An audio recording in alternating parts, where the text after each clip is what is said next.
En Côte d'Ivoire, à une certaine époque, on reprochait aux jeunes de tout attendre de l'État, du gouvernement. Aujourd'hui, les lignes bougent, les jeunes s'intéressent de plus en plus à l'entrepreneuriat, femmes et hommes, diplômés ou non. Ils investissent souvent de leur propre poche dans presque tous les secteurs d'activité. Leurs motivations, leurs difficultés, leurs aspirations, dans ce reportage de Brice Niawa et Fulgence Kissiedou. Cocody André Mahou. Jean-Baptiste, anciennement éleveur, s'est converti dans la coiffure.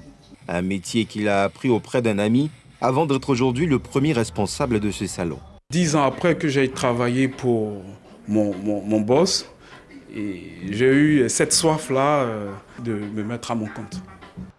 Plusieurs jeunes sont aussi responsables de leurs propres affaires. Cette montée des jeunes Ivoiriens dans la vie entrepreneuriale s'explique par une prise de conscience des réalités sociales et par le besoin d'affirmer leur indépendance socio-économique. En tant qu'homme, entreprendre doit normalement être notre respiration.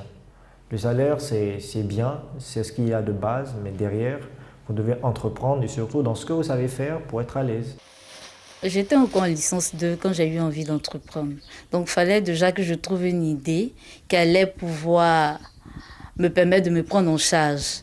Donc c'est ainsi que j'ai énuméré 12 projets. Parmi les 12, j'ai retenu 8, après 4 et 1. Nous voulons vendre le riz dans toutes les grandes surfaces et puis permettre aux grossistes qui nous contactent de pouvoir distribuer nos produits. Donc, nous avons besoin de moyens financiers. Même s'ils s'en sortent bien, chacun selon son domaine d'activité, les jeunes entrepreneurs ivoiriens cherchent à élargir leur marché.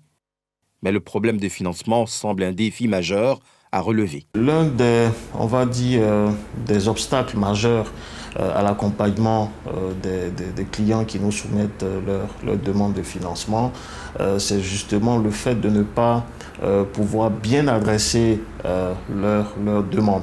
Bien adresser sa demande, c'est d'être capable justement à son niveau d'identifier la nature ou la source de financement la plus adaptée. La meilleure manière de commencer une activité, c'est d'abord de se renseigner sur le secteur, de comprendre effectivement les gains possibles dans ce secteur, de définir un business model et puis de commencer à se formaliser. On commence très souvent par le mindset, par l'esprit même de l'entrepreneur, pour lui dire que l'activité d'entrepreneuriat n'est pas une activité facile, c'est un challenge et donc il faut se préparer à cela.